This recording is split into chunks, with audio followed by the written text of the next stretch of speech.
नमस्कार मित्रों। आज के इस एपिसोड में मैं आपको एक बहुत ही महत्वपूर्ण इंटरेस्टिंग जानकारी देने वाला हूँ। हालांकि थोड़ी सी ये जानकारी थोड़ी टफ़ रहेगी, टफ़ इन द सेंस कि थोड़ा बहुत आपको ज्योतिष का जिनको ज्ञान है, जो थोड़ा सीख रहे हैं, उनके लिए थोड़ा आसान रहेगा। आसान है, वैसे कठिन नहीं है, लेकिन थोड़ा सा 2-3 बार आपको देखना पड़ेगा, समझना पड़ेगा। तो आज के इस एपिसोड में मैं आपको ये बताने जा रहा हूँ कि आपके शत्रु जो होंगे, आपके दुश्मन, वो कैसे होंगे, किस तरह के होंगे, कौन होंगे, कहाँ होंगे, मतलब कहाँ, आपके पड़ोस में हैं, दूर हैं, नज़दीक हैं। तो इसको जानेंगे ज्योतिष के माध्यम से। इसमें मैं कुछ विशेष पहले आपको बताना चाहता हूँ। पहली चीज़ तो ये है कि इसमें जो मैंने कुछ चार्ट दिए हुए हैं, नीचे आपको दिखाई दे रहा होगा स्क्रीन पे चार्ट। तो इन चार्ट, ये जो चार्ट हैं, ये हमारे बहुत ही पुराने जो ज्योतिषाचार्य हुए हैं, आज से सैकड़ों हज़ारों साल पहले, उनके द्वारा दिए गए श्लोकों का अनुवाद या उस समय के चार्ट हैं ये, ठीक है ना। तो इससे थोड़ा सा आपको इनको पढ़ने में अटपटा लगेगा, क्योंकि ये आज हज़ारों साल पहले जो कोई चीज़ थी, तो आज के टाइम पे थोड़ा सा उसमें चेंज आ गया है ना। तो वो आपको इस बात को ध्यान रखना पड़ेगा। और दूसरा, इसमें जहाँ पर जाति शब्द का इस्तेमाल हुआ है, यहाँ पर या ज्योतिष में कहीं भी जाति शब्द जो होती है, वो जाति, आजकल की जो जातियाँ हैं वो जाति नहीं है। उस जाति का संदर्भ आप हमेशा काम के हिसाब से लेंगे, कर्म के हिसाब से। फॉर एग्ज़ाम्पल, मान लीजिए मैं ब्राह्मण हूँ और मैं सफाई कर्मचारी पोस्टेड हूँ, कहीं पर सफाई का काम करता हूँ, तो मेरी जाति ज्योतिष के लिए, जब हम ज्योतिष की बात करेंगे तो उसमें शूद्र बोली जाएगी, ठीक है ना। और मान लीजिए कोई आज की तारीख में, जिसको हम जो इस श्रेणी में आता है, रिज़र्व कैटेगरी में आता है, मान लीजिए कानून की दृष्टि में, और वो कहीं पुरोहिती का काम करता है या पंडिताई का काम करता है, तो उसकी जाति हम ज्योतिष के लिए ब्राह्मण कहेंगे। या मान लीजिए कोई ब्राह्मण है और वो सेना पुलिस में भर्ती है, तो वो किसका काम कर रहा है? वो क्षत्रिय का काम कर रहा है। तो मैं आशा करता हूँ कि आप मेरी बात को समझ गए होंगे।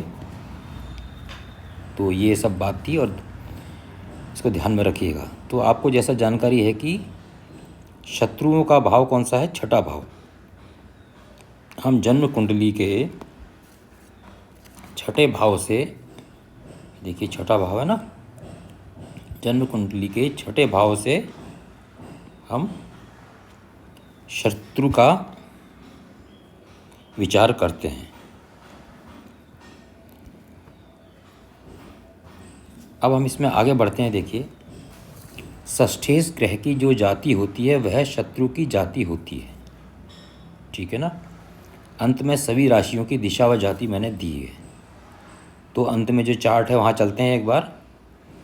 अच्छा, इसी को पहले पूरा करते हैं कि षष्ठेश किस राशि में बैठा है, इसके अनुसार शत्रुता का कारण निश्चित होता है, ठीक है ना।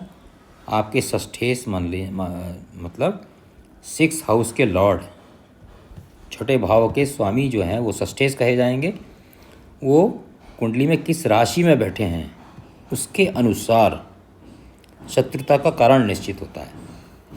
तो चार्ट पहले देखते हैं जो अंत में दिया हुआ है, भाव भी देखते हैं। अब देखिए, ये चार्ट हो गया। ये जो छठा हाउस जो रेड कलर से मैंने हाईलाइट किया हुआ है, इसके स्वामी जो भी होंगे, तो यहाँ पर मान लेते हैं फॉर एग्ज़ाम्पल, यहाँ पर 6 नंबर लिखा है, 6 नंबर भाव है, और हम मेष लग्न की कुंडली मान लेते हैं कि चलिए उदाहरण के लिए 1 2 3 4 5 6 7 8 9 10 11 12। हम मान लेते हैं ये मेष लग्न की कुंडली है या कालपुरुष की कुंडली भी इसको कहते हैं। तो यहाँ पर कौन सी राशि है? 6 नंबर की राशि है। और इसके स्वामी कौन होते हैं? इसके लॉर्ड कौन से होते हैं? बुध। तो अब हम देखेंगे कि बुध इस कुंडली में कहाँ बैठे हैं। बुध कहीं भी बैठ सकते हैं ना। बुध अपने ही भाव में, छठे भाव में बैठ सकते हैं, 1 से लेकर 12 में कहीं भी बैठ सकते हैं। तो हम फॉर एग्ज़ाम्पल हम एक उदाहरण ले लेते हैं कि बुध यहाँ पर बैठे हैं।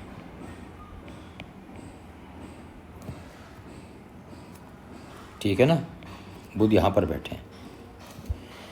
तो अब फिर ऊपर चलते हैं, क्या कहते हैं कि षष्ठेश ग्रह की जो जाति होती है वह शत्रु की जाति होती है।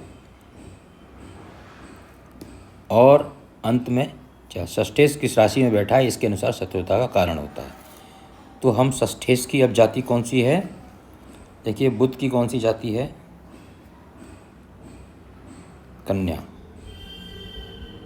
तो बुध की देखिए आप यहाँ पर लिखा हुआ है वैश्य। ठीक है ना, ये देखिए 6 नंबर के आगे कन्या, इसकी दिशा है दक्षिण और जाति है वैश्य। ये आ गया ना, कन्या दक्षिण वैश्य। हालांकि बुध की कन्या राशि में वैश्य आ गई। अब हम पुनः चलते हैं। अब देखिए इसमें चार्ट एक नीचे दिया हुआ है, मैंने इसमें लिखा है ऊपर राशि पदार्थों का चक्र आपकी सुविधा के लिए दे रहा हूँ, इसे नोट कर लें। देखिए इस चार्ट में क्या है कि षष्ठेश द्वारा अधिष्ठित राशि, मतलब आपका षष्ठेश कौन सी राशि में बैठा है। तो अभी हमने देखा था, जो मैंने नीचे कुंडली बनाई थी उदाहरण कुंडली, उसमें कौन सी राशि में बैठा है? मकर राशि में बैठा है। ठीक है ना, तो उसके अनुसार शत्रुता का कौन रहेगा? किससे शत्रुता रहेगी? चांडाल सेवक शस्त्र। तो यहाँ पर और बैठे भी देखिए बुध उसमें क्या 10वें भाव में है।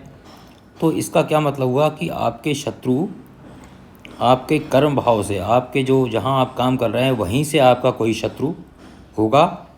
और सेवक, तो इसका मतलब कोई नीची पोस्ट में, कोई छोटी पोस्ट में हो सकता है, सफाई कर्मचारी हो सकता है या पीएन हो सकता है, या और आप ऊंची पोस्ट में हैं तो क्लेरिकल में या इवन ऑफिसर भी हो सकता है, लेकिन आपसे नीची पोस्ट में होगा। ठीक है ना, और वो शस्त्र से भी रिलेटेड हो सकता है, शस्त्र वाला भी हो सकता है। ठीक है ना, शस्त्र धारण करने वाला हो सकता है, या शस्त्र से संबंधित सेना पुलिस से हो सकता है, या इस तरह के कोई विभाग से हो सकता है। तो ये आपको और डिटेल में देखना पड़ेगा इस तरह से। ये मोटा मोटा एक अब अंदाज़ा इस लिस्ट से लगा सकते हैं। तो आगे इसमें नेक्स्ट मैंने दिया हुआ है बाधक ग्रह। तो बाधक ग्रह के बारे में आपने अक्सर सुना होगा कि बाधक ग्रह, तो बाधक ग्रह क्या होते हैं कि ये जिस राशि में बाधक ग्रह, जो ग्रह होता है या जिस भाव में बाधक ग्रह बैठा होता है उस भाव से आपको परेशानी होती है। वो भाव आपके अच्छे फलों को रोकता है, या जीवन में उस भाव से परेशानियां आपके आती हैं। तो देखिए बाधक ग्रह क्या होता है कि जिस बाधक ग्रह, अब आप देखेंगे कैसे निकालेंगे बाधक ग्रह, कि जिसकी जन्म कुंडली में चर राशि का लग्न होगा। चर राशि कौन सी होती है? 1 4 7 10। जिसके लग्न में प्रथम भाव में 1 4 7 10 इसमें से कोई राशि है तो उसका 11वां भाव, 11वीं राशि जो होगी उस व्यक्ति की, वो बाधकेश हो जाएगा। बाधकेश मीन्स बाधक भाव का स्वामी। ठीक है, ये चर राशि हो गया। इस प्रकार से अगर उसकी स्थिर राशि का लग्न है, स्थिर राशि के लग्न कौन से होंगे? 2 5 8 11। अगर उसके लग्न में प्रथम भाव में इनमें से कोई राशि है तो उसका बाधक स्थान होगा 9वां स्थान। और उस नवम स्थान का स्वामी जो होगा वो बाधकेश कहलाएगा। इसी प्रकार से द्विस्वभाव राशियाँ का अगर लग्न होगा 3, 6, 9, 12, ठीक है ना, 3, 6, 9, 12 इसमें से कोई राशि का लग्न होगा तो उसका बाधक स्थान कौन सा होगा? सप्तम स्थान होगा। तो जरूरी नहीं है कि वो बाधक ग्रह वहीं बैठा हो, तो सप्तम स्थान तो होगा ही होगा। साथ में जहाँ पर वो बाधक ग्रह बैठा है कहीं ना कहीं तो बैठा होगा ना 12 राशियों में से, 12 भाव में से, तो वो भाव उससे थोड़ी परेशानी मिलेगी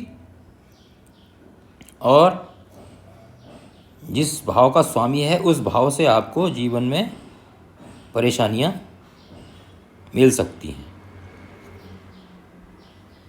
अब आगे बढ़ते हैं। जिस भाव में बाधाधिपति ग्रह, कहने का मतलब वही बाधेश बैठा होगा, उस भाव के निमित्त ही अभिचार व शत्रुता की गई है, ऐसा जानना चाहिए। ठीक है ना। इसके लिए फिर एक देखिए चार्ट दिया हुआ है, स्क्रीनशॉट में आपको दिखा रहा हूँ। तो मान लीजिए बाधेश या बाधकेश या बाधाधिपति, कुछ भी बोलिए उसको, अगर लग्न में बैठे हैं तो शत्रुता किस कारण से हो सकती है? शारीरिक बल, सौंदर्य आदि। इसमें देखिए एक इंडिकेटिव रीजंस दे रखे हैं। बाकी आपको जो फर्स्ट हाउस से रिलेटेड या सेकंड हाउस से रिलेटेड या जो भी 12वें हाउस, 12 जो हमारे हाउसेस हैं, भाव हैं, उनसे रिलेटेड जो भी वस्तुएं हैं उनसे संबंधित आपको जानना है। ठीक है ना। ये तो एक इंडिकेटिव चार्ट है। बाकी लग्न से मैंने आपको बताया भी है, 5 भाव के मैंने बता दिए हैं। ठीक है ना। तो उन 5 भावों से संबंधित जो भी मैंने 5 भाव में बताए हैं, फर्स्ट हाउस का, सेकंड हाउस का, उससे संबंधित किसी भी कारण से आपके साथ शत्रुता हो सकती है। ठीक है। तो ये आप इस चीज़ को ध्यान रखें। अब हम नेक्स्ट हमारा कॉलम है कि हम जानना चाहेंगे कि शत्रु हमारा कौन है। तो फिर से यहाँ पर अगर लग्न में चर राशि है, 1, 4, 7, 10 है, तो हमारा कोई निकट का संबंधी ही शत्रु होगा। ठीक है ना। हमारा कोई क्लोज रिलेटिव शत्रु होगा जो चुपचाप हमारे विरुद्ध काम कर रहा होगा। और अगर स्थिर राशि है 2, 5, 8, 11, तो हमारा शत्रु हमारी मित्र मंडली से होगा। मतलब हमारे कोई मित्र होगा और वो हमसे शत्रुता निभा रहा होगा, हमारे विरुद्ध काम कर रहा होगा, जो भी जिस तरीके से भी हमको नुकसान पहुंच सकता है वो हमको करने की कोशिश कर रहा होगा या करेगा भविष्य में। और अगर द्विस्वभाव राशि लग्न में होगी, 3, 6, 9, 12 में से होगी, तो कोई अपरिचित या अज्ञात व्यक्ति होगा। मतलब अचानक कोई व्यक्ति या अज्ञात, जिसके बारे में हम पहले से नहीं जानते हैं, क्योंकि अभी तक देखिए ऊपर वालों में तो हमारा एक निकट संबंधी थे या हमारे मित्र से थे, लेकिन ये कहीं हमारे से अनजान रहेगा। तो इस प्रकार आप अपना शत्रु देख लेंगे। अब इसमें कुछ विशेष दिया हुआ है कि अगर चतुर्थेश मतलब चौथे भाव का स्वामी अगर छठे भाव में हो तो कोई अपना परिवार से ही कोई शत्रु रहता है। पंचम भाव का स्वामी पंचमेश अगर छठे भाव में हो तो हमारी पुत्र से शत्रुता हो सकती है। और सप्तम भाव का स्वामी अगर छठे भाव में बैठा हो तो पति या पत्नी जो भी है जिसकी हम कुंडली देख रहे हैं उससे हमारी शत्रुता या कटुता हो सकती है। और नवमेश अगर छठे भाव में बैठे हों तो पिता या गुरु से हमारी शत्रुता हो सकती है या हमको उनके द्वारा श्राप दिया जा सकता है, क्योंकि पिता और गुरु तो हमको श्राप भी दे सकते हैं ना। तो ये कुछ विशेष 4 भाव दिए हुए हैं। और उसके बाद आगे देखते हैं कि स्थिर राशि का लग्न जो है, जो मैंने अभी यहाँ ऊपर बताया था 2, 5, 8, 11, तो शत्रु क्या होगा, साथ में रहने वाला होगा। ठीक है ना, साथ में रहने वाला होगा। और चर राशि में अगर लग्न है 1, 4, 7, 10 में है तो शत्रु जो होगा दूर का रहने वाला होगा, हमारे आसपास रहने वाला नहीं होगा। और द्विस्वभाव का अगर लग्न है 3, 6, 9, 12 का, राशियों का किसी एक का, तो शत्रु हमारे आस पड़ोस का ही होगा। अब मैंने यहाँ पर फिर आपको उदाहरण के तौर पे, ताकि आपको बाधक स्थान और इसकी थोड़ा सा और कंफर्म हो जाए, देखिए चर राशि में जो लग्न है, देखिए 1 नंबर की राशि पड़ी हुई है लग्न में, तो उसके लिए बाधक स्थान 11वें नंबर का है। ठीक है। और अगर यहाँ पर स्थिर राशि है तो कौन सी राशि, लग्न में अगर 2, 5, 8, 11 है तो बाधक स्थान आपका ये 9वां स्थान हो जाएगा। चर राशि के लिए ये हो जाएगा, स्थिर के लिए ये हो जाएगा। और अगर लग्न में 3, 6, 9, 12 राशि दी हुई है तो बाधक स्थान 7वां हो जाएगा। तो जो मैंने ऊपर बताया था उसी को मैं जन्म कुंडली में आपको दिखा रहा हूँ, ताकि आपको पक्का याद हो जाए। इनको समझने की कोशिश कीजिएगा, याद करने की कोशिश मत कीजिएगा। ये दिशा का और द्वादश राशियों की जाति एवं दिशा का चक्र आपके हमेशा काम आएगा। इसी के लिए नहीं, कहीं भी अगर आपको दिशा का जानकारी दी जा रही है कि दिशा का आपको रेफरेंस आ रहा है, तो आपको इस चार्ट से कंसल्ट करना पड़ेगा। तो ये चार्ट आपके हमेशा काम आएगा ज्योतिष में, इसको भी आप कहीं संभाल कर रख लीजिएगा। तो उम्मीद करता हूँ कि आपको अच्छा लगा होगा। कमेंट बताइएगा कि ऐसा है कि नहीं है। आप देखिएगा, थोड़ा अपनी कुंडली से या कंफर्म कीजिए कि ऐसा ये जो दिया हुआ है इसमें मैच कर रहा है कि नहीं कर रहा है। और ये सारी जानकारी जो है मैंने संदर्भ पुस्तक लिख दी है इस बार, कि प्रश्न मार्ग भाग 1 है इसका, और टीकाकार आचार्य गुरु प्रसाद गौड़ जी हैं। काफ़ी प्रसिद्ध पुस्तक है, 2 भागों में आती है ये। तो अगले अंक में फिर नई जानकारी लेकर फिर उपस्थित होऊंगा। तब तक के लिए आप सबको मेरा नमस्कार।